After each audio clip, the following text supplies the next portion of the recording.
Dr. Oz, Kash Patel, Todd Blanche, a veritable who's who of the Trump administration, descended on Ohio this summer, voicing concern about Medicaid fraud.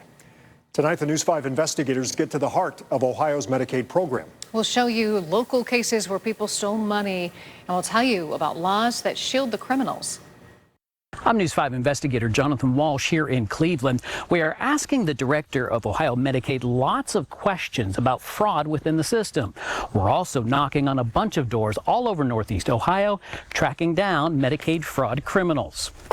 It's not easy finding fraudsters after their convictions. She supposedly lives here at 1040. Nope. Nisha Haynes used to live in Eastlake. Last December, she was convicted of stealing $775,000 from Ohio Medicaid. She got 5 years probation and has to pay back the money.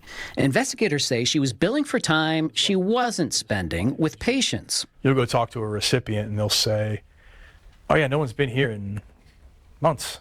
And then you check the Medicaid data, and it's, well, 2 or 3 people were claiming to have been here. The AG's office says Tiara Jeffries from Euclid had overlapping clients with Haynes. Tiara talked to us through a video doorbell in the back of her home. That was a very traumatic experience, and I did not do anything. What she did is plead guilty in February, was sentenced to 5 years probation and restitution of $25,000. Are you still in touch with Nisha at all? I don't have nothing to say to that girl. In another fraud case, Desiree Reed from Maple Heights pled guilty last October, got 5 years probation, and has to repay nearly $367,000. A car came up to us. She just pulled off. She should be on her way back, though. You got a card or something? Oh, I do. You guys can set up something? We called, but hung up on me. We wanted to show you pictures of who these women are and hold them more accountable for their actions, but we've been told by several agencies there are no jail or arrest photos.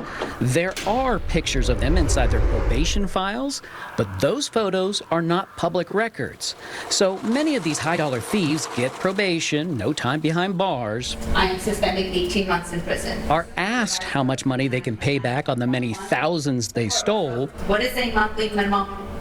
You know you can make walk out of courtrooms, back into society, and the very people who steal your taxpayer money, we can't obtain pictures inside taxpayer-funded files to warn you of who they are. Fighting Medicaid fraud is a bipartisan issue. Scott Partika is the director of the Ohio Department of Medicaid, who watched federal leaders come to Columbus announcing additional fraud investigations in Ohio.